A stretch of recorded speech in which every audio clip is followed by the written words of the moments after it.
Type of particles of the disperse phase के basis पे हमने multi molecular colloids, macro molecular colloids और associated colloids पढ़े थे, जिसमें मैंने कहा था कि जो मैं ब्रीफ कर रही हूँ बेसिकली, जिन्होंने अभी ज्वाइन किया है, कि हमने लास्ट टाइम क्या किया था। कहीं तुम लोगों का वैसे भी डिवाइस तो मुझे लगता नहीं है करके आए हो, ठीक है। तो मैंने जिसमें से बोला था कि एसोसिएटेड जो कोलॉइड्स होते हैं वो ज्यादा आपके इंपॉर्टेंट है, जहां से क्वेश्चन बनता है। मिसल्स भी बोलते हैं ना, फिर मिसल्स की फॉर्मेशन सॉरी। तो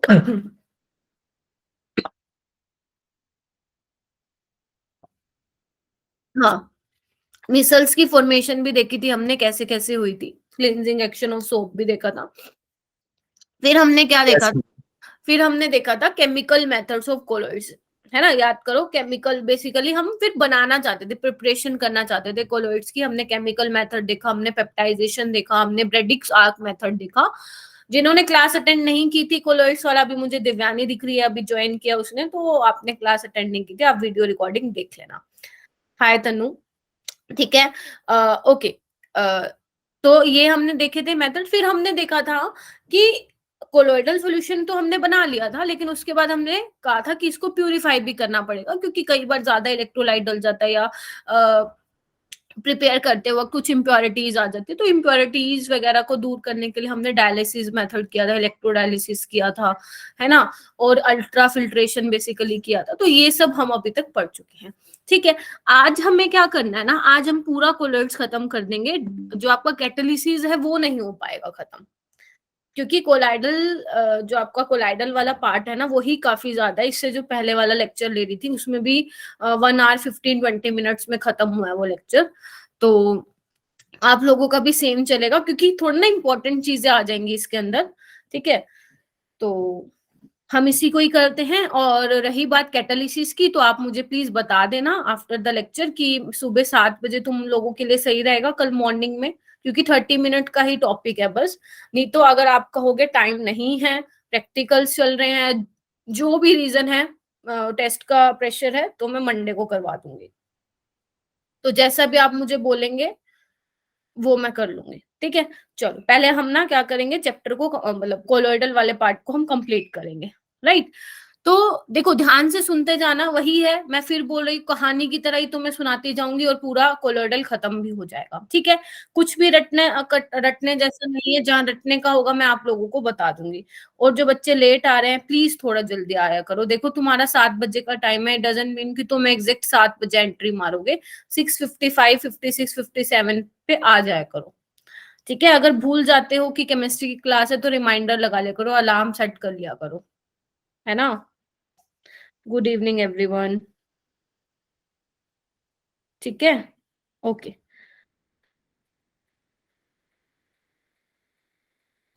ओके, चलो। तो अभी हमें स्टडी करना है बच्चे प्रॉपर्टीज ऑफ कोलाइडल सॉल्यूशन। और जितनी भी यहाँ पे मैं आपको 6-7 प्रॉपर्टीज कराऊंगी ना, सब सनाया आ गई क्या? हाँ, जितने भी मैं आपको 6-7 प्रॉपर्टीज कराऊंगी ना, ओके बेटा, ठीक है, वो सारी की सारी कभी ना कभी आपके प्रीवियस ईयर में पूछी गई है, ठीक है। तो अगर आप 2022 का पेपर उठा के देखो, जो कि सुमेश सर ने भी आप लोगों को ग्रुप में शेयर किया है, 2022 में अगर आप सरफेस केमिस्ट्री का एक ही क्वेश्चन आता है, एक से ज्यादा एक्सपेक्ट मत करना कभी भी, एक ही क्वेश्चन आता है और वो बहुत ईजी आया हुआ था। अभी देखोगे तो नहीं पल्ले पड़ेगा कि वो क्या आया हुआ था, लेकिन इस लेक्चर के बाद अगर वो क्वेश्चन को सोल्व करोगे सरफेस केमिस्ट्री के, तो आराम से देखते ही 10 सेकंड में वो क्वेश्चन तुम सोल्व कर दोगे, ठीक है। चलो हम बात भी करेंगे उस क्वेश्चन की। चलो, तो अभी हम पढ़ने वाले हैं प्रॉपर्टीज ऑफ कोलाइडल सॉल्यूशन की, कैसी बेसिकली कौन कौन सी प्रॉपर्टीज हैं जो कोलाइडल सॉल्यूशन हमें दिखाते हैं। सबसे पहली प्रॉपर्टीज है बच्चा कोलिगेटिव प्रॉपर्टीज। क्या मैम ये वही कोलिगेटिव प्रॉपर्टीज हैं जो हमने सॉल्यूशन चैप्टर में पढ़ा था? यस, ये वही कोलिगेटिव प्रॉपर्टीज हैं। कोलिगेटिव प्रॉपर्टीज क्या होती थी? कोलिगेटिव प्रॉपर्टीज वो प्रॉपर्टीज को बोला जाता था जो सिर्फ, सुनते जाना, आपका थोड़ा मैं रिवाइज भी कराती जाऊंगी, अब थोड़ा सा सॉल्यूशन वाला पार्ट आएगा क्योंकि सॉल्यूशन चैप्टर से है ना। ओके, तो कोलिगेटिव प्रॉपर्टीज जो है डिपेंड करती थी नंबर ऑफ सोल्यूट पार्टिकल्स पे, उसका नेचर कैसे है उसको लेना देना नहीं था। यही करा था हमने। हमने कहा था कि जितना ज्यादा नंबर ऑफ सोल्यूट पार्टिकल्स होंगे, है ना, जितने ज्यादा नंबर ऑफ सोल्यूट पार्टिकल्स होंगे उतनी ही ज्यादा वैल्यू होगी कोलिगेटिव प्रॉपर्टीज की। और 4 तरह की कोलिगेटिव प्रॉपर्टीज हमने पढ़ी थी, कौन कौन सी? लोअरिंग इन वेपर प्रेशर, याद करो, सोल्यूट डाल देने से वेपर प्रेशर कम हो जाता था, बॉइलिंग पॉइंट बढ़ जाता था, इसी को हम एलिवेशन इन बॉइलिंग पॉइंट बोल रहे हैं, ठीक है। फ्रीजिंग पॉइंट, अगर मान लो पानी का, प्योर वाटर का 0 डिग्री सेल्सियस है, बट आप ऊपर से सोल्यूट उसमें डाल रहे हो, तो क्या होगा? वो फ्रीजिंग पॉइंट 0 से कम हो जाएगा, यानी कि डिप्रेशन आ जाएगा, जिसको हमने डिप्रेशन इन फ्रीजिंग पॉइंट बोला था, राइट। और एक लास्ट हमारा था ऑस्मोटिक प्रेशर। तो ये 4 तरह की आपने कोलिगेटिव प्रॉपर्टीज पढ़ी थी। अब मैम कोलाइडल सॉल्यूशन में आप हमें क्या पढ़ाना चाहते हो कोलिगेटिव प्रॉपर्टीज में? तो बेसिकली हमें क्या करना है, कोलाइडल सॉल्यूशन की कोलिगेटिव प्रॉपर्टीज को कंपेयर करना है दूसरे सॉल्यूशन से। सपोज हम ले लेते हैं ट्रू सॉल्यूशन से। अब मुझे तुम सोच के बताओ, ट्रू सॉल्यूशन में पार्टिकल का साइज जो है बहुत छोटा है, जैसे मैं नमक का सॉल्यूशन ले लूं या शुगर का ले लूं, पार्टिकल का साइज छोटा है, ठीक है। बस बताते जाना कि एग्री करते हो या नहीं, समझाती मैं चलूंगी आप लोगों को, ठीक है। अच्छा, जबकि मैं कोलाइडल सॉल्यूशन की बात करूं तो कोलाइडल सॉल्यूशन में मैं बोल सकती हूँ पार्टिकल के size of particle is large, मतलब कंपैरिजन कर रही हूँ बेसिकली। तो एक बात बताओ, जब पार्टिकल का साइज छोटा है तो छोटे छोटे तो बहुत सारे पार्टिकल होंगे, हाँ या ना? लेकिन जब मैं उनको कोलाइडल रेंज में बात करूंगी तो नंबर ऑफ पार्टिकल्स कम होंगे, यस है ना, सिंपल है, ठीक है। कोलाइडल सॉल्यूशन में बात करूंगी तो नंबर ऑफ पार्टिकल्स कम होंगे, क्योंकि उनका बड़े साइज की वजह से। तो अगर नंबर ऑफ पार्टिकल कम होंगे इन कोलाइडल सॉल्यूशन में, तो कोलिगेटिव प्रॉपर्टी की वैल्यू भी तो कम होगी, यानी कि ऑस्मोटिक प्रेशर क्या होगा? कम होगा। लोअरिंग इन वेपर प्रेशर कम होगा। डिप्रेशन जो आएगा फ्रीजिंग पॉइंट में वो भी कम होगा। एलिवेशन जो आएगा बॉइलिंग पॉइंट में वो भी कम होगा। देखो देखने में बहुत सिंपल लग रहा है ये, लेकिन जब इससे क्वेश्चन बन के आता है ना, कंफ्यूज हो जाओगे। कैसा क्वेश्चन आता है ये मैं बता देती हूँ। एक क्वेश्चन आया हुआ है आप लोगों का, जेई में आया हुआ है, शायद नीट में नहीं आया हुआ, लेकिन तुम्हारे भी आ सकता है। उसमें ये दिया हुआ था कि, मतलब एक पॉइंट था उसमें ये दिया होता कि जो फ्रीजिंग पॉइंट है, ध्यान से सुना, जो फ्रीजिंग पॉइंट है कोलाइडल सॉल्यूशन का वो ज्यादा होगा किससे? ट्रू सॉल्यूशन से, ये कम होगा। तो तुम लोग थोड़ा मुझे सोच के बताओ कि freezing point of colloidal solution is greater than the true solution या less than the true solution? कम, यही करते हो तुम, जल्दबाजी में आंसर देते हो। ज्यादा होगा। एक बार मैं एक्सप्लेन करती हूँ, फिर बताना एग्री करते हो या नहीं, ठीक है। सुनो ध्यान से, देखो, हाँ, तो हम क्या पढ़ते थे, हम बोलते थे कि वाटर का, प्योर वाटर का फ्रीजिंग पॉइंट 0 डिग्री सेल्सियस होता था, ठीक है, पानी का। और जब मैं उसमें सोल्यूट डाल देती थी तो क्या हो जाता, जैसे अब सिंपल अगर हम वहां देख लें जहाँ पे क्या बोलते हैं, स्नोफॉल होता है, तो हम क्या करते हैं, NaCl डालने से उसका फ्रीजिंग पॉइंट कम कर देते थे। जो पहले 0 डिग्री पे मेल्ट होता था, अब उसका फ्रीजिंग पॉइंट डिप्रेशन, हाँ ठीक है, तो वो माइनस में चला जाएगा। तो कोलाइडल सोल्यूशन में तो साइज बड़ा हो गया है। सुनो, मुझे पता है कईयों को समझ में आ गया है, सुन लो फिर भी एक बार, सुन लो, है ना।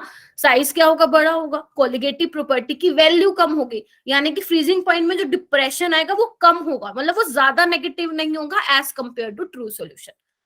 तो यानी कि सिंपल मैं ये बोल सकती हूँ कि फ्रीजिंग पॉइंट ज्यादा होगा कोलाइडल सॉल्यूशन का as compare to true solution. जितने भी यहाँ 23 स्टूडेंट्स हो, यस मैम, क्लियर हो गया? अच्छा, यस ऐसे ही मैम। बाकी को भी रिलेट कर सकते हो, करके देखना कि ऑस्मोटिक प्रेशर की वैल्यू कम होगी, जो वेपर प्रेशर जो कम होगा वो भी कम होगा, है ना। ऐसी एलिवेशन इन बॉइलिंग पॉइंट वो भी कम होगा। तो ऐसे करके देखना, मतलब रिलेट करके देखना, क्योंकि क्वेश्चन यहाँ से 2 या 3 बार आया हुआ है, ठीक है। ओके, चलो, एक प्रॉपर्टी आई होप की क्लियर हो गई होगी। नेक्स्ट जो सेकेंड प्रॉपर्टी है बच्चे तुम्हारी, वो है टिंडल इफेक्ट। टिंडल इफेक्ट तुमने पढ़ा होगा लोअर क्लासेस में। तो टिंडल इफेक्ट में इवन, हाँ, आपका आई थिंक 9th क्लास में ही था, आपको एक्सपेरिमेंट भी करके दिखाया होगा, या आप घर पे अभी भी कर सकते हो, अभी तो मत करना, अभी क्लास चल रही है, ठीक है, वैसे कर सकते हो। आप ट्रू सॉल्यूशन ले लो, नमक का पानी ले लो, एक मिल्क ले लो, है ना, जो आपका कोलाइडल सॉल्यूशन है, एक मडी वाटर ले लो। तो जब आप उसमें से लाइट पास कराओगे ना, तो आप देखोगे ट्रू सॉल्यूशन में जो सोल्यूशन के अंदर है, आपने ग्लास लिया हुआ है, उसके अंदर आपको किसी भी तरह की कोई स्कैटरिंग देखने को नहीं मिलेगी। बट अगर आप कोलाइडल सोल्यूशन देते हो, वहां पे आपको स्कैटरिंग दिखनी स्टार्ट होगी। ठीक है, सस्पेंशन में तो और भी बहुत अच्छे से दिखेगी। ये किस पे डिपेंड कर रहा है? उसके पार्टिकल के साइज के ऊपर, है ना, क्योंकि वो पार्टिकल्स की वजह से तो स्कैटरिंग हो रही है। तो अगर साइज बहुत छोटा है तो वहां पे स्कैटरिंग नहीं होगी, वहां पे टिंडल इफेक्ट ऑब्जर्व नहीं होगा। ये जो इफेक्ट था वो सबसे पहले ऑब्जर्व किया गया था फैराडे से। मैं थोड़ा सा, हो सकता है कि मेरी स्पीड ज्यादा हो, बट मैं ट्राई करूंगी आप लोगों को समझ में आता रहे, क्योंकि हमें ही खत्म करना आज, है ना। इतना टाइम नहीं ले सकते हम इस छोटे से चैप्टर में। फिर भी जहां किसी को कंफ्यूजन हो आप बोल देना, ठीक है।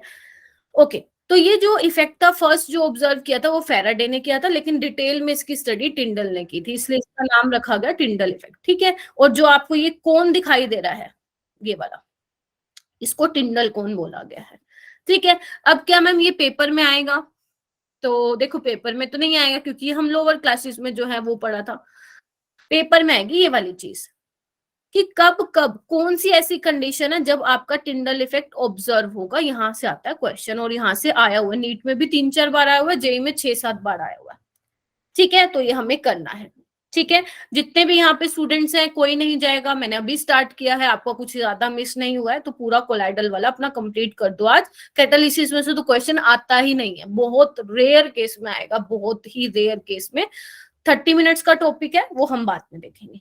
ओके, तो मैम बता दो कि कब कब टिंडल इफेक्ट जो है ऑब्जर्व होगा। पहला है ये 2 पॉइंट रट लो अपने दिमाग में अभी के अभी।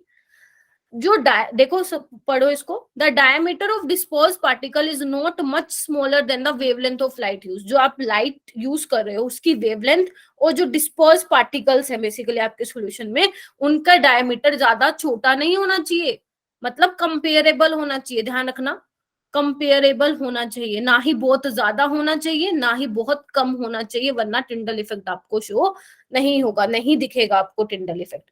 दूसरा चीज ये है कि जो रिफ्रैक्टिव इंडेक्स है, सुना है ना रिफ्रैक्टिव इंडेक्स आपके फिजिक्स में, किसी भी फिक्स होता है। तो रिफ्रैक्टिव इंडेक्स जो डिस्पर्स फेस का है और जो डिस्पर्स मीडियम का है, उनके जो वैल्यू है, उनके जो मैग्नीट्यूड में है, ज्यादा डिफरेंस होना चाहिए। मतलब दोनों में ज्यादा, उनकी वैल्यू में ज्यादा डिफरेंस होना चाहिए, कम उसमें नहीं चलेगा। कम होगी तो नहीं शो करेगा टिंडल इफेक्ट। तो ये 2 पॉइंट आपको दिख रहे होंगे स्क्रीन पे, जल्दी से इसको अपने माइंड में बिठा लो ताकि कभी ना भूलो। जल्दी से करो इसको, कब कब टिंडल इफेक्ट ऑब्जर्व होगा।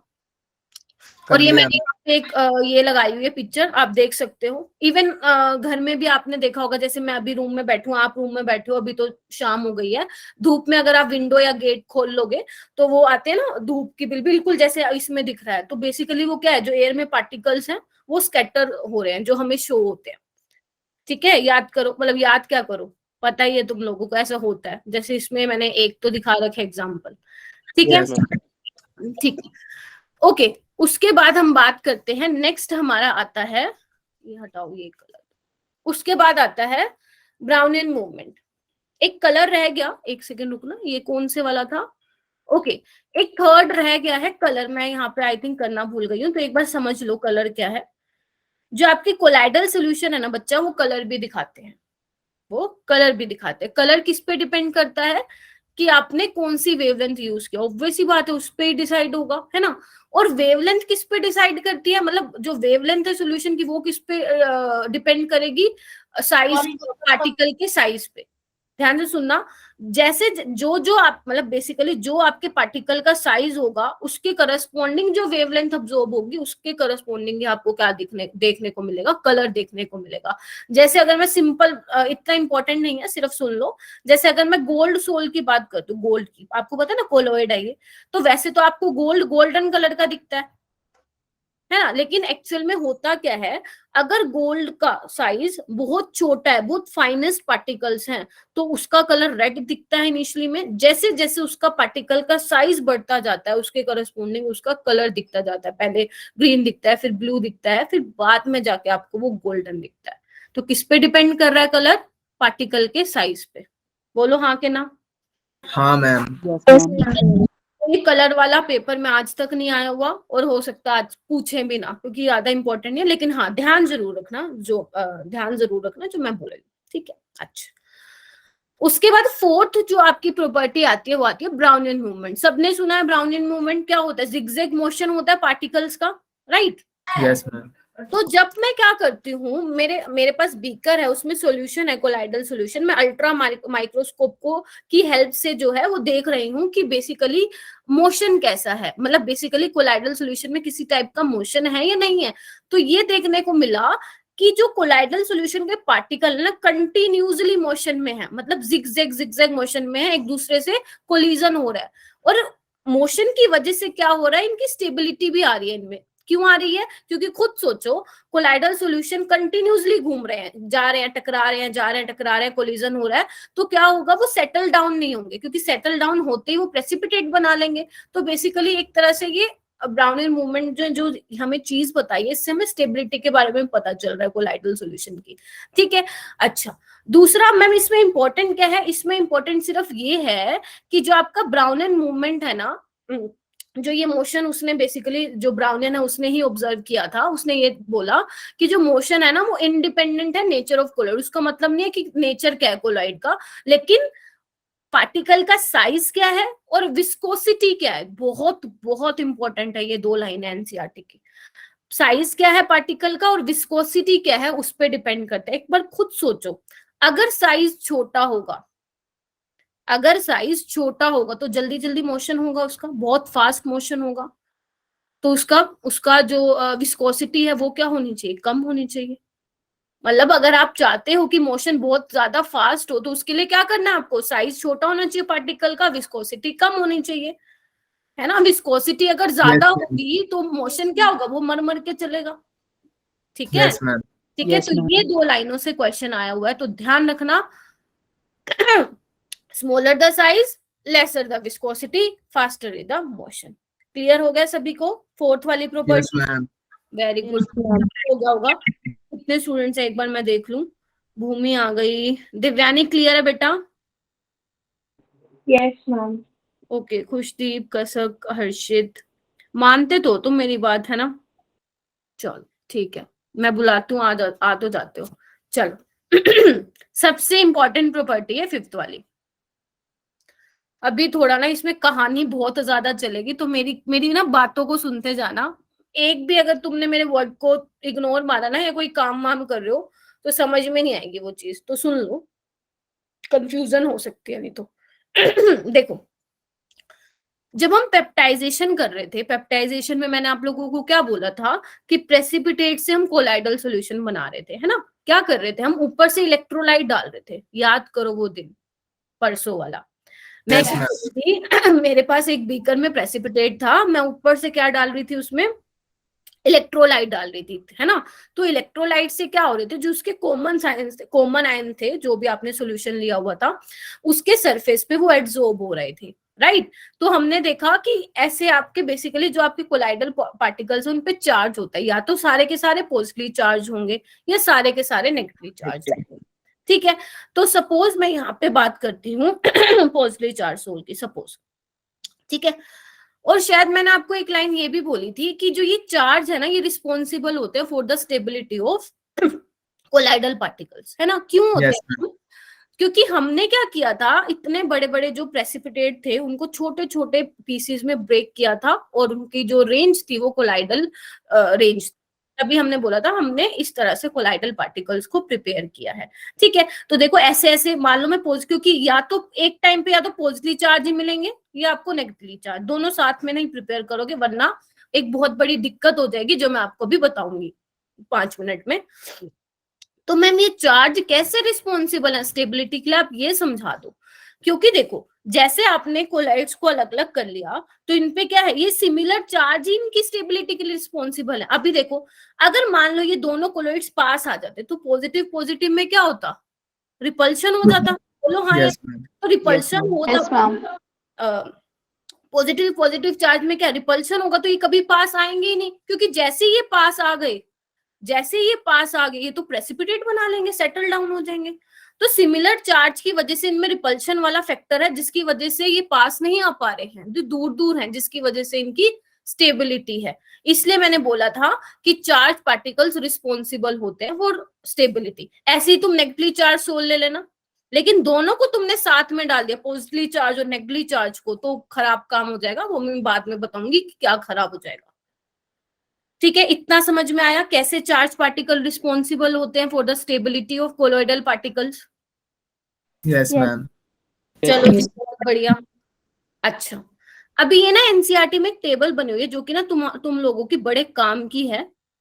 जेई में इस टेबल से 7 बार क्वेश्चन आ चुके हैं, 7 बार। अब तुम सोच रहे हो कितनी इंपॉर्टेंट टेबल है। और नीट में, क्योंकि नीट में 1 साल में एक ही बार होता है, तो 3 बार नीट में आ चुका है। ठीक है, 3 या 2 बार आ चुका है। देखो इधर, अभी ये टेबल मैम लर्न करनी है? जी हाँ, लर्न करनी है। अब इसमें है रट्टा, ये लर्न ही करनी है, तुम्हारे पास कोई और ऑप्शन नहीं है। आपको क्या लर्न करना है कि कौन कौन से पॉजिटिवली चार्ज सोल है। इसका यूज क्या होगा वो मैं आपको आगे चल के बताऊंगी। आपको ध्यान ये रखना है कि जो जितने भी हाइड्रेटेड मेटेलिक ऑक्साइड्स हैं, लाइक एल्यूमिनियम का ऑक्साइड, क्रोमियम का ऑक्साइड, फेरिक का ऑक्साइड, ये सारे के सारे क्या होते हैं बच्चा? पॉजिटिवली चार्ज सोल होता है, यानी कि अपने ऊपर ये पॉजिटिव चार्ज को एब्जॉर्ब करके रखते हैं। इसको इसलिए बोल रहे हैं पॉजिटिवली चार्ज सोल। जो आपका फेरिक हाइड्रोक्साइड है वो भी आपका क्या होता है? पॉजिटिवली चार्ज सोल होता है। उसके अलावा आपकी बेसिक डाई स्टफ्स जैसे मिथाइलिन ब्लू, ये भी आपका पॉजिटिवली चार्ज सोल में आता है। हीमोग्लोबिन, ये इंपॉर्टेंट है, हीमोग्लोबिन ये आपका क्या होता है? पॉजिटिवली चार्ज सोल होता है। ऑक्साइड्स, टाइटेनियम का ऑक्साइड का जो सोल होता है वो भी पॉजिटिवली चार्ज होता है। बोर नहीं होना है, बोरिंग वाला ये चैप्टर, बोर होने करने वाला ये चैप्टर है ही नहीं। आगे आओ। जितने भी आपके मेटल हैं या मेटेलिक सल्फाइड्स हैं वो सारे के सारे क्या है? नेगेटिवली चार्ज सोल है। जैसे कॉपर, सिल्वर, गोल्ड, आर्सेनिक का सल्फाइड, एंटीमनी का, कैडमियम का सल्फाइड, ये सारे के सारे क्या है? नेगेटिवली चार्ज सोल है, राइट।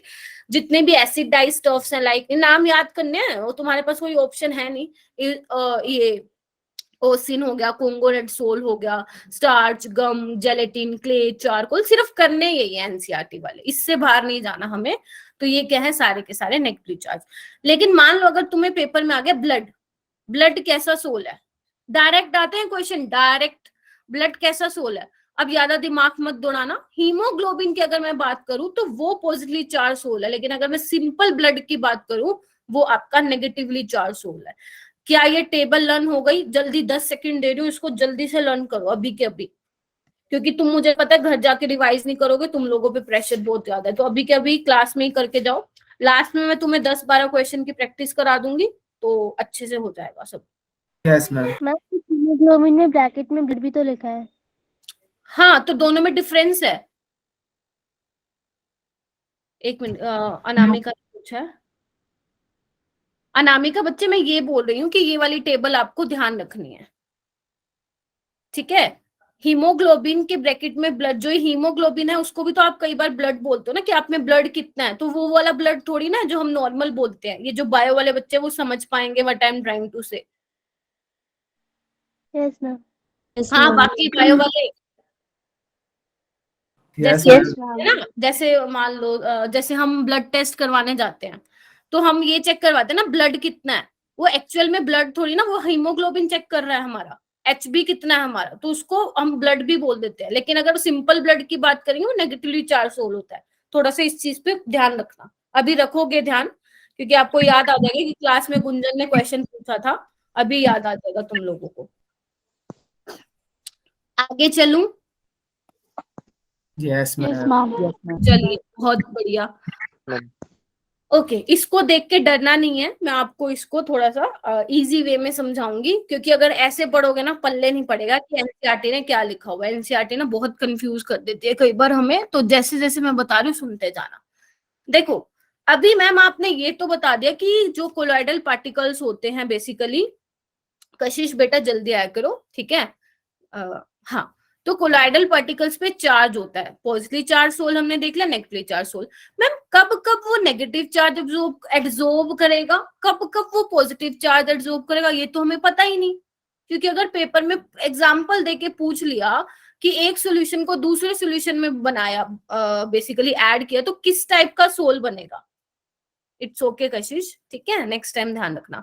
तो हमें ये तो पता नहीं, ये तो चलो टेबल हमने रट ली, क्योंकि अगर इस टेबल से डायरेक्ट क्वेश्चन आया वो हम कर लेंगे। मगर मान लो क्वेश्चन ऐसे आया कि किसी में किसी को ऐड किया तो किस टाइप का सोल बनेगा आफ्टर एड्सॉर्प्शन, तो ये तो हमें नहीं पता है, तो ये चीज हमें सीखनी है कि हम कैसे पता लगाएंगे कि वो पॉजिटिवली चार्ज सोल बना है वो नेगेटिवली चार्ज सोल बना है। आइए सीखते हैं इसको। यहाँ पे आओ, मान लो मेरे पास बीकर है बच्चे, मेरा इस बीकर में क्या है, इस बीकर में जो सॉल्यूशन है ना वो सारा का सारा AgNO3 का सॉल्यूशन है। ध्यान से सुनना सारे के सारे जितने भी स्टूडेंट्स बैठे हुए यहाँ पे, AgNO3 का सॉल्यूशन है। ऊपर से मैंने ऊपर तक भरा हुआ है बीकर, राइट। ऊपर से मैंने क्या किया ना, बहुत कम अमाउंट में मैंने क्या डाला, ड्रॉप वाइज डाला KI। क्या मैं बोल सकती हूँ KI कम अमाउंट में है? और Yes, ma'am. आपका AgNO3 है विच इज जो सिल्वर नाइट्रेट वो एक्सेस में है, ये Yes. बोल सकती हूँ ना। चलिए बहुत बढ़िया, आगे आओ। अब AgNO3 में आ रहा है कौन, धीरे धीरे धीरे धीरे KI आ रहा है, तो इससे क्या बनेगा, AgI बनेगा और Yes, ma'am. KNO3 बनेगा। ठीक है, अब आपको ये देखना है कि एड्सॉर्ब कौन होगा। ध्यान रखना कॉमन आयन ही एड्सॉर्ब होगा, अपने जैसा ही वो ढूंढेगा, अपने सरफेस पे कॉमन आयन ही एड्सॉर्ब करेगा। अगर AgI है तो या तो उस पे I नेगेटिव एड्सॉर्ब होगा या AgNO3 से Ag प्लस आके एड्सॉर्ब होगा। इस KNO3 का कोई काम नहीं है। अब हमें ये डिसाइड करना है मैम AgNO3 में, सॉरी AgI में, AgI के सरफेस पे कौन एड्सॉर्ब होगा, Ag प्लस होगा या I नेगेटिव होगा, क्योंकि वही कॉमन आयन है ना। तो ध्यान रखना जो एक्सेस में होगा, आई एम रिपीटिंग, जो एक्सेस में होगा उसी का ही कॉमन आयन जो है सरफेस पे एड्सॉर्ब होगा। अब तुम ये देखो AgNO3 एक्सेस में है कि नहीं है? Yes, ma'am. Yes, ma'am. Yes, ma'am. AgI के सरफेस पे कौन एड्सॉर्ब होगा, Ag प्लस एड्सॉर्ब होगा। तो इसको हम कैसे बोलेंगे, कैसे टाइप का ये सोल बन गया, पॉजिटिवली, बोलो, Charge soul. Positively charged Charged sol. soul. और इसको दिखाएंगे कैसे, जैसे आपके NCERT में दिखाया हुआ इस टाइप से। मान लो इसको मैं थोड़ा सा उल्टा कर दूं, उल्टा इन द सेंस, अगर मैं अब ले लेती हूँ AgNO3 की जगह KI ले लेती हूँ, देखो इधर KI ले लेती हूँ और ऊपर से मैं डालती हूँ AgNO3। अभी कौन है एक्सेस में, KI, तो एड्सॉर्ब कौन होगा, I नेगेटिव। I. तो ये कैसा बन जाएगा, नेगेटिवली Negative चार्ज charge बन soul. जाएगा। तो आपका ये आ जाएगा। ठीक है, ये मैंने एक सिखा दिया।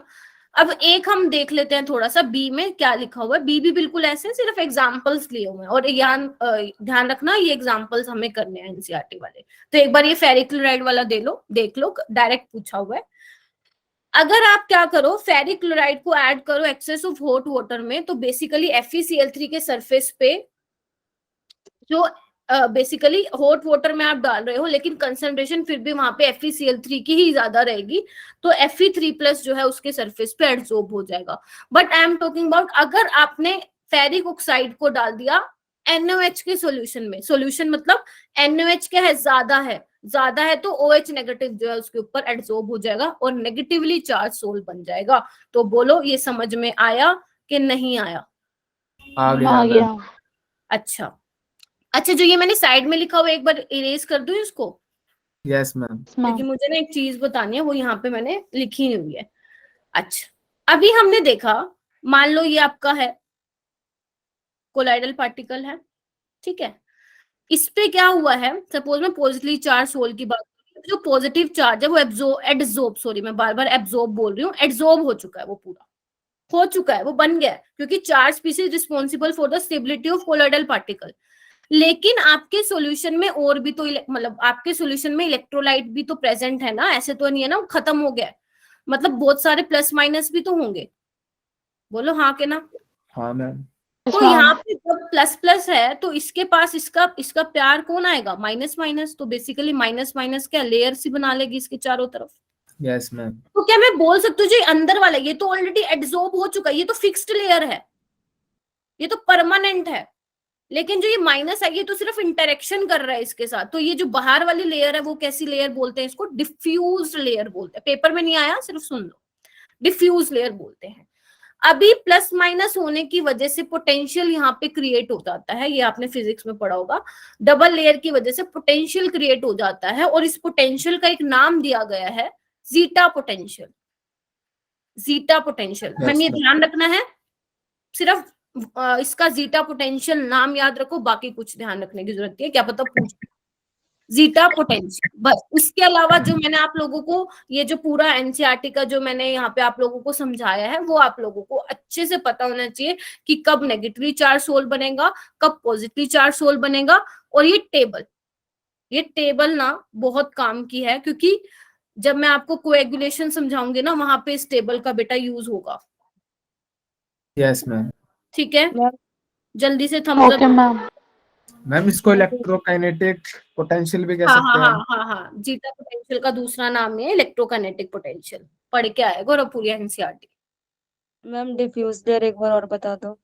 देखो बच्चे, डिफ्यूज लेयर परमानेंट लेयर नहीं है, जस्ट एक टाइप की इंटरेक्शन है। और आपको पता है इंटरेक्शन ज्यादा टाइम तक नहीं चलती है, प्यार ज्यादा टाइम तक चलता है। तो जो प्लस वाला चार्ज है वो तो पूरा एड्सॉर्ब हो चुका है ना। जो उसका और भी आपके जो आपका सॉल्यूशन है उसमें इलेक्ट्रोलाइट क्योंकि प्रेजेंट है, तो वो नेगेटिव चार्ज क्या करेगा, एक लेयर सी बना लेगा। क्यों? पॉजिटिव नेगेटिव इंटरेक्ट करेंगे। तो जो इंटरेक्शन है, it is just type of interaction. तो ये डिफ्यूज लेयर है, बेसिकली मोबाइल लेयर है। इसको आप हटा भी सकते हो कि कभी भी खत्म भी हो सकती है अगर आपने कुछ ऊपर से कुछ भी डाला या कम किया। लेकिन जो ये अंदर वाली लेयर है वो फिक्स लेयर है, ये जैसी है वैसे रहेगी, टच से मस नहीं होगी। ठीक है, यस मैम। यू नो ना, टच से मस। Yes ma'am. Yes ma'am. हाँ ठीक है, कहीं मुझे लगे। ठीक है चलो, ये नोट्स मैं दे दूंगी तुम लोगों को। मैम प्रॉपर्टीज कब खत्म होंगी? जब प्रॉपर्टीज खत्म होंगी तब तुम्हारा पूरा कोलाइडल भी खत्म हो जाएगा। लेकिन अभी हमारी 6 प्रॉपर्टी है इलेक्ट्रोफोरेसिस। बहुत ही इजी है, बहुत ही इजी, कुछ नहीं है इसमें और पेपर में कभी पूछी भी नहीं गई है। सुन लो, बेसिकली मैंने अभी आपको बोला कि कोलाइडल पार्टिकल्स पे चार्ज होता है, और ये जो एक्सपेरिमेंट था इलेक्ट्रोफोरेसिस का, इससे भी ये प्रूफ हो गया। कैसे? जैसे मान लो ये इन्होंने यूट्यूब ली हुई है इस तरह से। इसमें क्या किया हुआ है इन्होंने ना, दोनों सोल्यूशन डाल रखे हैं। आपका बेसिकली पॉजिटिव चार्ज सोल भी डाला हुआ है, नेगेटिव चार्ज सोल भी डाला हुआ है, और इलेक्ट्रोड्स डाल रखे, कैथोड और एनोड। इलेक्ट्रिक फील्ड को कर दिया अप्लाई। अब क्या होगा, आयंस की मूवमेंट होगी, है ना। Yes, ma'am. आयंस की मूवमेंट होगी तो पॉजिटिव चार्ज भागेंगे कैथोड की तरफ, नेगेटिव चार्ज भागेंगे एनोड की तरफ। तो जिससे ये प्रूफ हो गया कि हाँ सच में, अच्छा ठीक है, इसमें ये प्रूफ हो गया कि सच में जो हमारे कोलाइडल पार्टिकल्स हैं वो क्या होते हैं, चार्ज स्पीशीज होते हैं। लेकिन अगर मान लो आप लोगों को जो पार्टिकल्स की मूवमेंट है उनको रोकना है किसी भी तरीके से, आप प्रेशर लगा रहे हो, जो भी कर रहे हो उसको रोकना है, तो फिर क्या होगा, जो आपका डिस्पर्जन मीडियम है ना वो मूव करने लग जाएगा टुवर्ड्स कैथोड और एनोड। ठीक है, इस वाले प्रोसेस को बोलते हैं इलेक्ट्रो ऑस्मोसिस। ये हमने ऑस्मोसिस में पढ़ा था, याद करो। जब हम Yes. बोलते थे अगर आप प्रेशर ज्यादा लगा दोगे तो वो सोल्यूशन ही जो है पुट्ठी साइड मूव करना शुरू कर देगा, मतलब अपोजिट डायरेक्शन में मूव करना शुरू कर देगा। तो थोड़ा सा हल्का फुल्का उसी से आप रिलेट कर सकते हो। लेकिन मेन यही था कि इलेक्ट्रोफोरेसिस बेसिकली यही बता रहा है आप लोगों को कि कोलाइडल पार्टिकल्स पे क्या होता है, चार्ज होता है। ये इस एक्सपेरिमेंट से प्रूफ भी हो चुका है। ठीक है, चलिए, ठीक है, इसका प्रूफ यही है, प्रूफ भी कर दिया है इलेक्ट्रोफोरेसिस ने। आगे चलूं मैं? Yes ma'am. Yes ma'am. Okay, अब आ जाओ सबसे इंपॉर्टेंट आज की क्लास का मोस्ट इंपॉर्टेंट टॉपिक, कोएगुलेशन। जो मैं आप लोगों को बता रही थी ना, वो टेबल आपके काम आएगी, वो अभी आएगी। तो इसमें भी क्या करूंगी, कहानियां तो बहुत लिखी हुई है एनसीईआरटी में, लेकिन हम पहले समझेंगे। थ्योरी तो देखो तुम पढ़ ही लोगे। चलो, कोएगुलेशन का मतलब है प्रेसिपिटेशन। अब तुम एक चीज सोचो, अब बेसिकली ना हम एंड पे पहुंच चुके हैं। बेसिकली स्टार्टिंग से, जब मैं स्टार्टिंग से याद करूं, हमारे 2 लेक्चर, मतलब आज ये सेकंड लेक्चर है कोलोइड्स पे। स्टार्टिंग में हमने बात की थी कोलोइड्स क्या होते हैं, कोलोइड्स को बनाया कैसे जाता है, उनकी फिर मतलब सारी कहानी कोलोइड्स पे चल रही थी। किसी तरह से हमें कोलोइड्स चाहिए थे, है ना। हमने पेप्टाइजेशन जैसे बड़े बड़े मेथड कर डाले, है ना। प्रेसिपिटेट को तोड़कर उनको छोटे छोटे पीसेस में कोलाइडल रेंज में पहुंचा दिया, है ना। Yes, अभी ma'am. हम क्या कर रहे हैं, अभी हमने जितना भी किया उस सबको खत्म कर रहे हैं। बेसिकली हम क्या कर रहे हैं, अभी जो हमने किया, जो हमने कोलाइडल सॉल्यूशन बनाया, अब हम क्या कर रहे हैं, उसका कोएगुलेशन करवा रहे हैं, उसका प्रेसिपिटेशन करा रहे हैं। समझ रहे हो? तो बेसिकली बस हम एंड पे पहुंच चुके हैं कोलाइडल पार्टिकल का। तो थोड़ा आधे घंटे का रह गया है। देखो, अब हमें क्या करना है, ध्यान से सुना। कोलाइडल पार्टिकल्स को कोएगुलेट करना है। थोड़ा और बोलती हूँ, थोड़ा एक्सटेंड करना चाहूंगी इस चीज को। मैंने अभी बोला कि जो चार्ज है, बेसिकली कोलाइडल पार्टिकल्स पे चार्ज है, वो रिस्पॉन्सिबल है फॉर द स्टेबिलिटी, राइट। अगर मान लो मैं किसी तरह उस चार्ज को ही खत्म कर दूं तो कोलाइड क्या हो जाएंगे, कोलाइडल पार्टिकल अनस्टेबल, साथ में आके प्रेसिपिटेट बना लेंगे, या आप बोल सकते हो वो कोएगुलेशन हो जाएगा उनका। बोलो हाँ या ना। हाँ यानी हाँ। कि इसी तरह से तो ये चार्ज हम एब्जॉर्ब करा रहे थे, किसी तरह से हमें इस चार्ज को डिस्ट्रॉय करना है, तभी क्या होगा, कोएगुलेशन होगा। The process of settling of colloidal particle is called the coagulation और प्रेसिपिटेशन ऑफ द सोल। तो हमें क्या करना है, अलग अलग मेथड देखना है कि किस तरह से हम इन चार्जेस को डिस्ट्रॉय कर सकते हैं, किस तरह से हम इन चार्जेस को डिस्ट्रॉय कर सकते हैं। तो पहला जो आपका मेथड है वो है इलेक्ट्रोफोरेसिस। ठीक है, देखो एक मिनट रुको, हाँ एक मिनट दो। हाँ, तो इलेक्ट्रोफोरेसिस देखो, जहां पे मैंने किसी के आगे कुछ थ्योरी वगैरह नहीं लिख रखी है ना, वो तुम्हें भी नहीं करनी है। इट मीन्स वो पेपर में इंपॉर्टेंट नहीं है, ठीक है। पेपर में क्या इंपॉर्टेंट है वो हम करते जाएंगे, ठीक है। चलो देखो, ओके, अगर मेरे पास पॉजिटिवली चार्ज सोल था, मैंने आप जब लोगों को समझाया था कि कैसे कैसे चार्ज होते हैं, पॉजिटिवली चार्ज और नेगेटिवली चार्ज, मैंने कहा था या तो पॉजिटिवली चार्ज ही बनेगा या नेगेटिवली चार्ज ही बनेगा। मान लो तुम क्या कर रहे हो, इक्वल अमाउंट में पॉजिटिवली चार्ज सोल भी लेके आ रहे हो, उतना ही अमाउंट तुम नेगेटिवली चार्ज सोल का भी लेके आ रहे हो। तो इससे होगा क्या, प्लस माइनस चार्ज न्यूट्रलाइज हो जाएगा। बोलो हाँ या ना। हाँ मैम। चार्ज खत्म, स्टेबिलिटी खत्म, प्रेसिपिटेशन हो जाएगी, कोएगुलेशन हो जाएगा by mixing of two oppositely charge sol को, और यही सोइल बोल रही हूं मैं, सोल को, ठीक है। जैसे इसमें एग्जांपल भी लिखा हुआ है, फेरिक ऑक्साइड तुम्हारा पॉजिटिवली चार्ज सोल है, आर्सेनिक का सल्फाइड नेगेटिव सोल है। तो दोनों को जब आप पास लेके आओगे, चार्ज खत्म, स्टेबिलिटी खत्म, कोएगुलेशन हो जाएगा, ठीक है। मैम थोड़ा सा इलेक्ट्रोफोरेसिस भी बता दो। देखो इलेक्ट्रोफोरेसिस में मान लो आपने सॉल्यूशन में सिर्फ पॉजिटिवली चार्ज सोल डाला हुआ है, तो पॉजिटिवली चार्ज सोल क्या करेगा, कैथोड की तरफ भागेगा, सारा का सारा चार्ज खत्म, खत्म तो स्टेबिलिटी खत्म, स्टेबिलिटी खत्म तो कोएगुलेशन हो जाएगा, ठीक है। इंपॉर्टेंट ये है सेकंड वाला पॉइंट। उसके बाद बॉइलिंग से भी आप कर सकते हो। बॉइलिंग से मैम कैसे, मतलब आपका देखो, जब आप बॉईल कर रहे हो किसी सॉल्यूशन को, ध्यान से सुनना, तो चार्ज उसके कहीं ना कहीं डिस्टर्ब होंगे, हम बोलते हैं ना वो कर्नल्स डिस्टर्ब होंगे, याद करो, अब मतलब हमने कहीं पढ़ा था ये, है ना। तो बेसिकली उसका जो उसके ऊपर जो चार्ज एब्जॉर्ब हुआ हुआ कहीं ना कहीं वो डिस्टर्ब होगा, और जैसे ही वो डिस्टर्ब हुआ इट मींस अनस्टेबल हो रहा है आपका कोलोइड, और अगर अनस्टेबल हो रहा है कोएगुलेशन हो जाएगा। फोर्थ आपका तरीका है डायलिसिस कर दो। डायलिसिस हमने पहले भी किया था मैम, डायलिसिस तो प्यूरिफाई करने का था। देखो डायलिसिस जब हम कर रहे थे तो हम इम्प्योरिटीज को क्या कर रहे थे, उस मेम्ब्रेन के थ्रू बाहर भेज रहे थे, है ना। लेकिन उसमें थोड़ा बहुत इलेक्ट्रोलाइट फिर भी होना चाहिए, क्योंकि इलेक्ट्रोलाइट रिस्पॉन्सिबल होता है for the stability of colloids के लिए।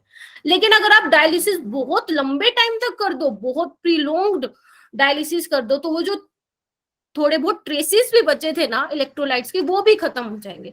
और जब थोड़ा बहुत जो बचा कुचा इलेक्ट्रोलाइट था वो भी खत्म, तो आपका कोलोइड क्या हो जाएगा, अनस्टेबल, और क्या हो जाएगा, कोएगुलेशन, ठीक है।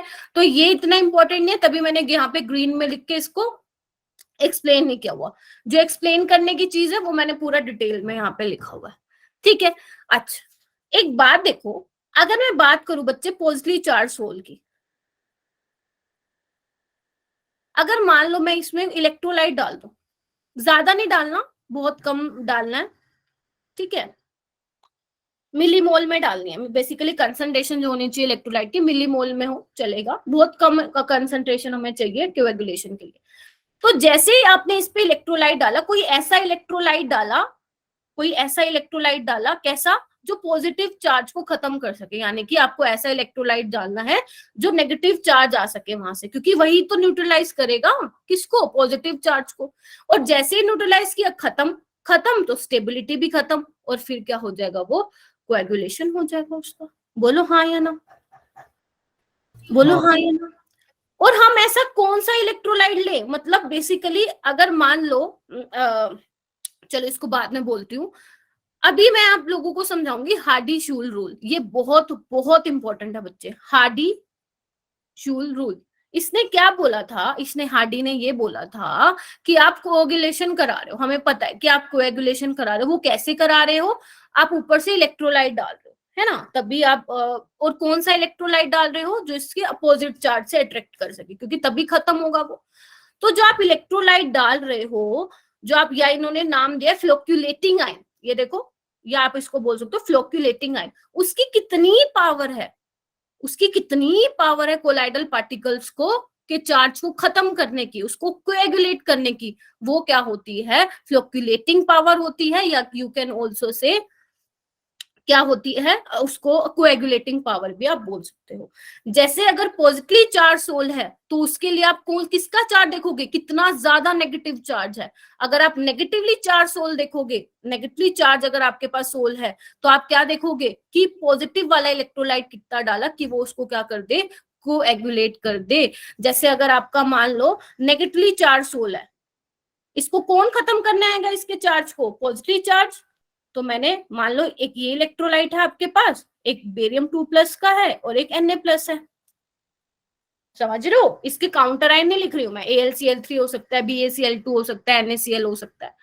तो जितना ज्यादा चार्ज उतनी ज्यादा पावर, क्योंकि अगर 3 चार्ज है उसपे +3 का चार्ज है, तो वो 3 नेगेटिव को एक ही साथ कोएगुलेट कर देगा। जिसके ऊपर 2+ का चार्ज है वो बेचारा 2 नेगेटिव को ही क्या कर सकता है, कोएगुलेट कर सकता है। जिसके पास 1 है वो 1 को ही कर सकता है। तो जितना ज्यादा चार्ज उतनी ज्यादा फ्लक्चुएटिंग पावर, और you can also say coagulating power. पहले तो मुझे ये बताओ ये समझ में आया नहीं आया? आ गया ma'am. Keep giving me thumbs up, देते रहा करो। यस मैम, आ गया। ओके अच्छा, अगर मैं बात करूं पॉजिटिवली चार्ज सोल की, तो मैम हम फिर देखेंगे कि आप जो इलेक्ट्रोलाइट डाल रहे हो उसमें नेगेटिव चार्ज कितना ज्यादा है। जितना ज्यादा नेगेटिव चार्ज उतनी ज्यादा उसकी फ्लोक्युलेटिंग पावर और कोएगुलेशन पावर। ठीक है, तो यानी कि आपका जो कोएगुलेशन है वो किस पे डिपेंड कर गया, चार्ज पे तो कर ही गया डिपेंड, और मैग्नीट्यूड पे भी डिपेंड कर गया। मैग्नीट्यूड पे मैम कैसे, देखो ये लाइन लिखी हुई है एनसीईआरटी वालों ने, the minimum concentration of an electrolyte in millimole per litre required to cause precipitation of a soul into 2R is called coagulating value। यानी कि जो आपकी coagulating value है वो किस पे डिपेंड, कोएगुलेटिंग फ्लोक्युलेटिंग पावर बोल दो या कोएगुलेशन पावर बोलो, किस पे डिपेंड कर गई, एक तो मैग्नीट्यूड पे भी डिपेंड कर गई और एक चार्ज पे भी डिपेंड कर गई। कहीं पता लगे सिर्फ लिखो चार्ज पे डिपेंड कर गई, नहीं, दोनों पे ही डिपेंड करती है। फ्लोक्युलेटिंग पावर, फ्लोक्युलेटिंग वैल्यू जितनी कम उतना अच्छा कोएगुलेशन, और चार्ज जितना ज्यादा उतना अच्छा कोएगुलेशन। क्लियर हो गया? Yes ma'am. ओके, सबको हो गया होगा आई होप। एक तुम्हारा होता है बच्चा गोल्ड नंबर। गोल्ड नंबर तुम्हारे एनसीईआरटी में नहीं है, लेकिन हमें पढ़ना पड़ेगा, यहाँ से क्वेश्चन आया हुआ है, ध्यान से सुनना, बहुत इजी है गोल्ड नंबर। आप लोगों को डेफिनेशन लिखवा दूंगी इसकी। देखो क्या है, ये आपका बीकर है, यहाँ पे सपोज आपने लिया हुआ गोल्ड सोल। अच्छा, गोल्ड सोल कैसा होता है, नेगेटिवली चार्ज होता है ना? Yes ma'am. Yes ma'am. हमने बोला कि मतलब कुछ मिलीमोल में आप कंसंट्रेशन डालोगे इलेक्ट्रोलाइट के लिए, वो सफिशिएंट है प्रेसिपिटेशन के लिए। तो मैंने ऊपर से क्या किया, मैंने डाला 1 ml NaCl डाल दिया, बहुत है इतना इलेक्ट्रोलाइट प्रेसिपिटेट, बेसिकली प्रेसिपिटेशन के लिए, या you can also say coagulation के लिए। तो जैसे ही आपने डाला तो यहाँ पे क्या होगा, कोएगुलेशन होगा, प्रेसिपिटेट बन गए गोल्ड के। मैम ठीक है, ये तो था कोएगुलेशन के लिए। लेकिन अगर मैं बात करूं, मैं चाहती हूं कि ये कोएगुलेशन ना हो, ये प्रेसिपिटेशन वाला प्रोसेस ना हो, तो मैं क्या करूंगी इसके अंदर, ध्यान से सुनना, x मिलीग्राम में x milligram of special electrolyte मैं इसमें ऐड करूंगी। x gram of special electrolyte is added to stop coagulation. समझ रहे हो क्या बोला मैंने, कि NaCl तो आपने डाला कोएगुलेशन करने के लिए, बट मैं चाहती हूं कि ये कोएगुलेशन ना हो, तो मैं क्या डाल रही हूँ ऊपर से, x milligram of special electrolyte डाल रही हूँ टू स्टॉप कोएगुलेशन। इसी को ही क्या बोला जाता है, गोल्ड नंबर बोला जाता है। ये डेफिनेशन है गोल्ड नंबर की। तो अब तुम क्या करोगे, गोल्ड नंबर की डेफिनेशन लिखोगे जो मैं आप लोगों को बोल रही हूँ। लिखो सारे के सारे। टोटल अमाउंट ऑफ, लिखो मिलीग्राम में ही डालना है, कम ही डालना है। Total amount of milligram of electrolyte, total amount of milligram of electrolyte required to stop coagulation, required to stop coagulation of, किसकी coagulation को रोकना है, मान लो ये 10 ml लिया है मैंने, 10 ml ऑफ गोल्ड सोल लिख दो, और ये लायोफोबिक सोल है, लायोफोबिक सोल है, 10 ml ऑफ लायोफोबिक सोल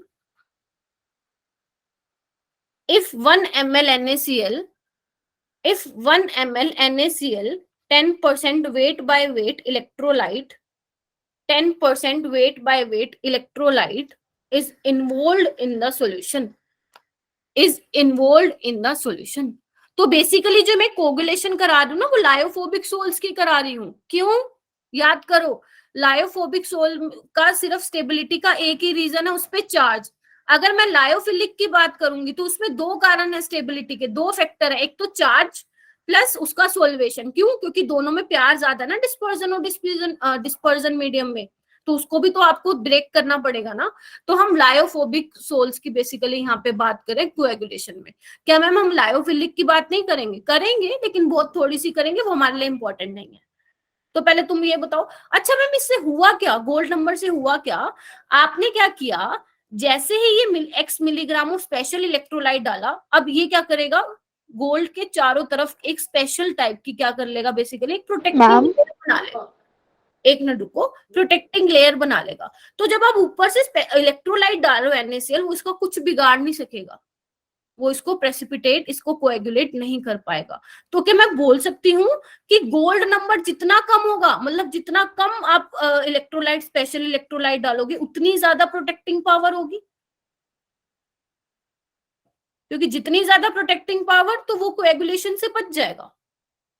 बोलो। Yes ma'am. एक बार सारे सोच लो। हाँ ताइबा। स्पेशल इलेक्ट्रोलाइट कौन सा होगा? स्पेशल इलेक्ट्रोलाइट देखो अलग अलग होते हैं, कोई मतलब ऐसा इलेक्ट्रोलाइट डालना पड़ेगा जो कोएगुलेशन नहीं कराता, अभी काफी सारे हो सकते हैं। मतलब आप कोई क्या बोलते हैं, कोई देखो, मतलब ये हमें याद करना पड़ेगा? नहीं तुम्हें क्या करना स्पेशल पड़ेगा, इलेक्ट्रोलाइट ही। नहीं, स्पेशल इलेक्ट्रोलाइट कौन से होते हैं ये बिल्कुल भी ध्यान, तुम्हें सिर्फ ये ध्यान रखना है। क्योंकि अगर इसी को ही बताने के लिए मुझे पूरी कहानी बतानी पड़े कि व्हाट इज गोल्ड नंबर, अगर मैं तुम्हें सीधा ही बता देती कि gold number is inversely proportional to protecting power, तो तुम ये नहीं कर पाते। मतलब तुम ये सोचते मैम ये क्या है गोल्ड नंबर, ये प्रोटेक्टिंग पावर क्या है, इसलिए मुझे बताना। स्पेशल इलेक्ट्रोलाइट देखो कोई भी हो सकता है, बहुत सारे इलेक्ट्रोलाइट्स है तुम्हारे पास, है ना, बहुत सारे हैं जो बेसिकली डिसोसिएट होते हैं। अब कुछ इलेक्ट्रोलाइट तो ऐसे होंगे जो कोएगुलेशन में इन्वॉल्व होंगे, कुछ ऐसे इलेक्ट्रोलाइट होंगे जो कोएगुलेशन को स्टॉप भी करते होंगे। तो तुम्हें नाम वाम ध्यान नहीं रखना, तुम्हें सिर्फ जो मैंने क्लाउड में बना के लिखा है ना, तुम्हें सिर्फ ये ध्यान रखना है कि gold number is inversely proportional to protecting power. Okay ma'am. सबने गोल्ड नंबर की डेफिनेशन लिख ली। Total amount of milligram required to stop coagulation, जब आप 10 ml ऑफ लायोफोबिक सोल में 1 ml NaCl डालो, वो आपका गोल्ड नंबर होगा। ठीक है, yes ma'am. Gold number is inversely proportional to protecting power Sanaya. ठीक है, क्योंकि जितना कम आप डालोगे, जितना आप कम डालोगे, वो उतनी अच्छी प्रोटेक्टिंग लेयर बना पाएगा, बेसिकली वो उतना अच्छा उसको प्रोटेक्ट कर पाएगा। ठीक है, तो आपको ज्यादा डालने की जरूरत नहीं है, कम में ही काम चल जाएगा। ठीक है, अरे पेपर में नहीं आती है गोल्ड नंबर की definition, if 1 ml NaCl 10% weight by weight electrolyte involved in solution. बस सिंपल ही डायग्राम बना लो, तुम्हें लिखने की जरूरत ही नहीं है डेफिनेशन। आगे चलूं, तुम्हारी क्लास में जल्दी कैसे हो गया, उस यस क्लास मैम। में टाइम लग गया था। अच्छा चलो, उसके बाद है coagulation of lyophilic sol. Lyophilic sol, अब मैम लायोफिलिक, अभी मैंने जस्ट आपको बताया कि लायोफिलिक सोल में दो फैक्टर रिस्पॉन्सिबल है फॉर द स्टेबिलिटी। पहला चार्ज, दूसरा इंटरेक्शन विद डिस्पर्स मीडियम। तो आप लोगों को दोनों ही खत्म करने हैं। चार्ज को तो खत्म कर दोगे इलेक्ट्रोलाइट डाल के, राइट।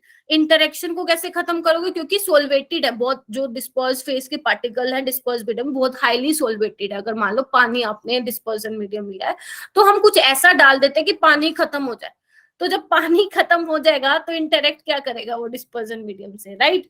तो इसमें क्या बोला हुआ है, अगर हम अल्कोहल या एसीटोन जैसे सॉल्वेंट डाल देंगे are added to hydrophilic sol, the dehydration of dispersed phase occur, under this condition a small quantity of electrolyte can bring about coagulation. ठीक है, ये तो था मैम, इंपॉर्टेंट है, आया नहीं हुआ कभी पेपर में बट पढ़ेंगे हम लोग। ठीक है, तो जस्ट एक रीडिंग मार लेना।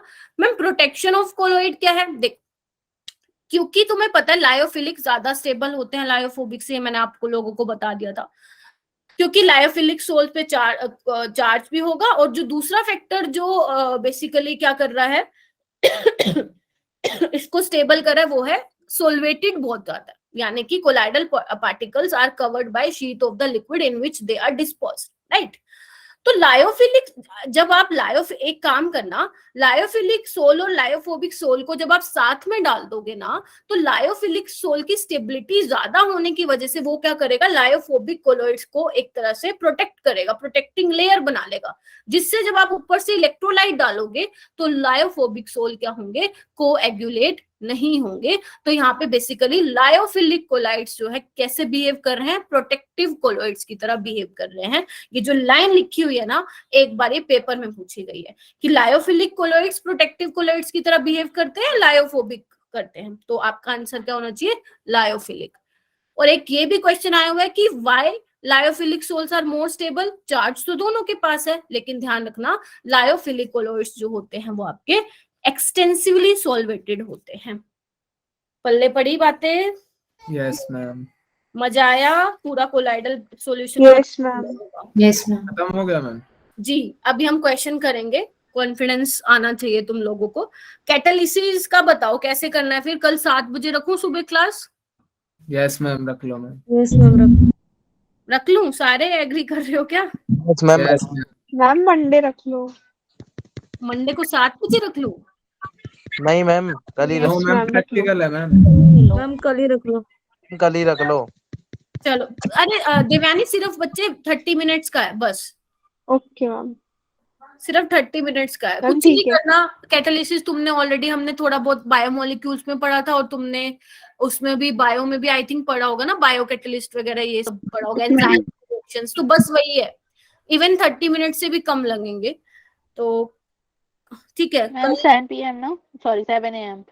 हाँ, कल ही कर लेते, क्योंकि ना मैं ये सोच रही थी मंडे को ना हमारा फिर एक दिन वेस्ट हो जाएगा। मैं फिर ना मंडे को आप लोगों को एल्डिहाइड कीटोन के क्वेश्चन की प्रैक्टिस करा दूंगी, ठीक है? तो मैम ठीक है, चलो अब इस पे आओ। ठीक है, कल फिर डन रहा, तुम्हारी साइड से तो डन रहा, मेरा भी अभी 90% मैं श्योर हूँ कि कल रख लेंगे। तुम्हें रात को ही लिंक शेयर कर दूंगी बेटा, ठीक है? Okay. 7 AM का फिर। Okay ma'am. चलो क्वेश्चन पे आओ, क्वेश्चन पे आओ। हाँ करो, हैंड रेस करना या ऐसे ही बोल देना, Krafft temperature is the temperature.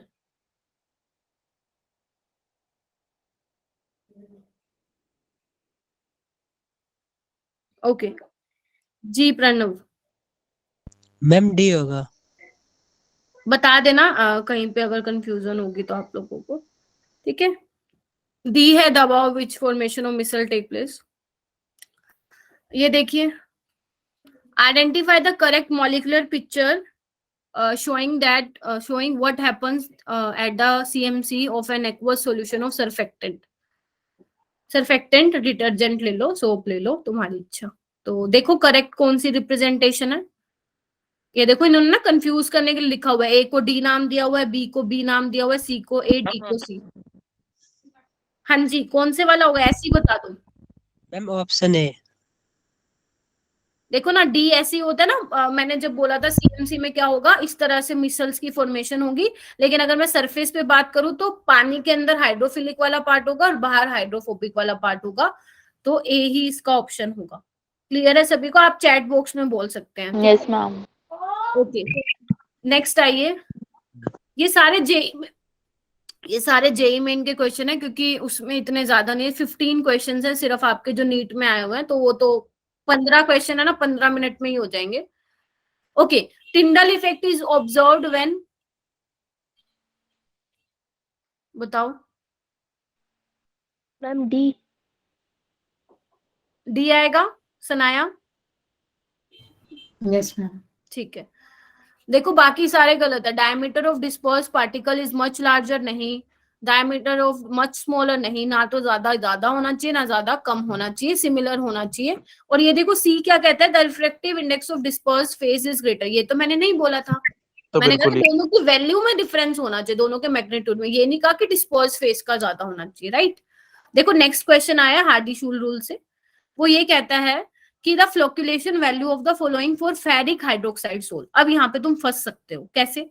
क्योंकि अगर तुम्हें यही नहीं पता होगा कि फेरिक हाइड्रोक्साइड सोल कैसा है, पॉजिटिवली चार्ज है या नेगेटिवली चार्ज है, तो फंस जाओगे। कैसे टाइप का सोल है? पॉजिटिवली। यानी कि इसके लिए फ्लोक्यूलेशन पावर किसकी देखोगे, नेगेटिवली चार्ज की। तो देखो इसमें ना थोड़ा सा गलत दिया हुआ था, ऑप्शन ही गलत है, तो मैंने इसको ठीक कर दिया। अब तुम बता सकते हो इसका आंसर। इसको अगर मैं हटा दूं तो इस पे -3 का चार्ज आ जाएगा, इसको हटा दूं तो -2 का। ये सारे पॉजिटिव चार्ज है, तो इनकी कोई भी बेसिकली फ्लोक्यूलेशन वैल्यू देखने की जरूरत नहीं है, सबकी सेम रहेगी। ठीक है, आपको पॉजिटिवली के लिए नेगेटिवली चार्ज ही देखना, नेगेटिव चार्ज ही देखना बेसिकली। ठीक है, तो ए रहेगा इसका करेक्ट आंसर। क्लियर है सभी को? कोई डाउट है इसमें? No ma'am. नो। चलिए नेक्स्ट क्वेश्चन आइए। Among the following the incorrect statement about colloids is, incorrect statement बतानी है, ध्यान से पढ़ना, ऐसे क्वेश्चन बहुत आते हैं सरफेस से। दे कैन स्कैटर लाइट, ठीक है। They are larger than smaller molecule, बिल्कुल ठीक है। The osmotic pressure is of higher order, गलत। नो मैम कम होता है। कम होता है, राइट, तो सी होगा। Yes ma'am. आई नो कि तुम सब कर पा रहे हो। ये वाला question, the correct option among the following is, पढ़ लो इसको आराम से। करेक्ट ऑप्शन देखो, अलग अलग टॉपिक से तुम्हें बेसिकली कोलाइडल सॉल्यूशन के बारे में पूछा हुआ है, तुम लोगों को बताना है कि क्या होगा।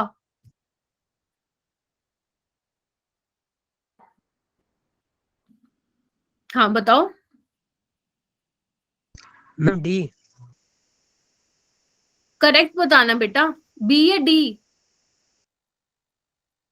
ब्राउनिन movement in colloidal solution is faster, ये तो बेटा गलत है ना, विस्कोसिटी कम होनी चाहिए, सी होगा ना।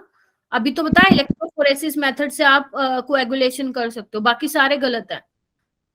अब हाँ, एक और चीज बेटा आप ध्यान, अगर आपके पास आज टाइम है ना, रात को सोने से पहले रिवीजन तो करेंगे, बस एक बना एनसीईआरटी से पढ़ लेना। क्या application Okay, of ma'am. Question आया हुआ है 1-2 बार, तो प्लीज पढ़ लेना इसको। ठीक है, ओके। नेक्स्ट आओ, for coagulation of arsenic sulfide ol, which one of the following salt solution will be most effective? arsenic sulfide sol कैसा टाइप का सोल होता है? नेगेटिवली। तो इसके लिए कौन सा आंसर होगा? पॉजिटिवली होगा। ये होगा क्या, या ये होगा? चार्ज देखना पड़ेगा ना बेटा। हाँ, ये है फॉस्फेट, ठीक है, तो हमें पॉजिटिव को देखना पड़ेगा। ग्रेट, एक 2 क्वेश्चन और कर दो।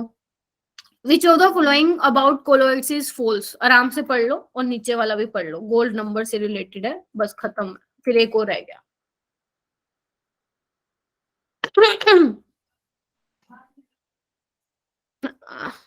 बी आएगा, बी बी बी, चलो ठीक है, बाकी सारे ठीक हैं।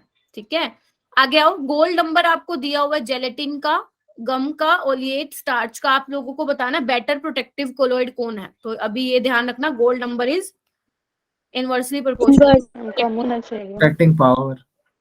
प्रोटेक्टिंग पावर, तो जिसका सबसे कम यानी कि जेलेटिन का सबसे कम है। Gelatin का। ग्रेट, मजा आ रहा है तुम लोगों को। चलो नेक्स्ट, ये इंपॉर्टेंट है थोड़ा, हालांकि आया तो 2005 में हुआ है, बट थोड़ा सा इंपॉर्टेंट है बच्चे। The dispersed phase in colloid, ध्यान से देखो, the dispersed phase in colloidal iron hydroxide and colloid gold positively और नेगेटिवली चार्ज है। Which of the following is not correct, थोड़ा सा ध्यान से पढ़ना बेटा।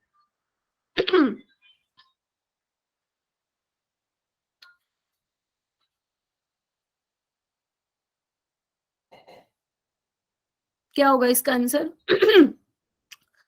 आपने क्या डाला, दोनों को 60 डाल दिया, पॉजिटिवली चार्ज सोल को भी और नेगेटिवली चार्ज सोल को भी। तो आपसे ये पूछा है कि इनमें से कौन सी स्टेटमेंट इनकरेक्ट होगी, नॉट करेक्ट पूछा बेसिकली। तो बता दो एक बार मुझे, क्या वो नहीं समझ में आया क्वेश्चन ही? अभी तो बताया था, याद करो वो टाइम। बी। बी होगा यस यस मैम। मैम। पक्का? Yes yes ma'am. मैम। आंचल, सुंदुस, अच्छा आप तो लास्ट क्लास में भी थे। स्नाया, स्नेहा, प्रेरणा, खुशदीप, कसक, मनोज, और कौन है, गौरव, दिव्यानी, आंचल। यस ठीक है, बी होगा ना। दोनों, अगर दोनों को साथ में डाल दोगे तो न्यूट्रलाइज हो जाएगा ना चार्ज, बच्चे प्रेसिपिटेट बन जाएंगे। तो वो कह रहे हैं कि कोई इफेक्ट नहीं होगा, ऐसे थोड़ी ना होगा, इफेक्ट तो होगा ही, बाकी सारे ठीक है। ये वाला पॉइंट देखो, डी वाला इंपॉर्टेंट है पॉइंट। देखो वो कह रहे हैं कि जो मैग्नीशियम क्लोराइड है ना, वो गोल्ड सोल को ज्यादा जल्दी कोएगुलेट करेगा। क्यों? क्योंकि जो हमारे पास गोल्ड सोल है वो हमारा नेगेटिवली चार्ज है। तो Mg2+ क्या है, पॉजिटिवली चार्ज है, तो ऑब्वियस ही बात है इसी को ही जल्दी करेगा। तो ये हो गया। Sodium sulphate causes coagulation in both sols, हाँ हो सकता है। Na2SO4 इलेक्ट्रोलाइट डाला है, ठीक है। क्यों?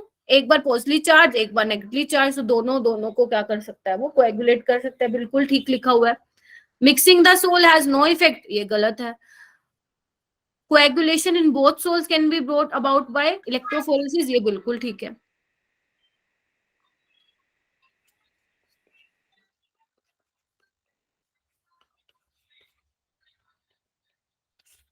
ओके, तो अब तुम्हारा यहाँ पे हो चुका है खत्म।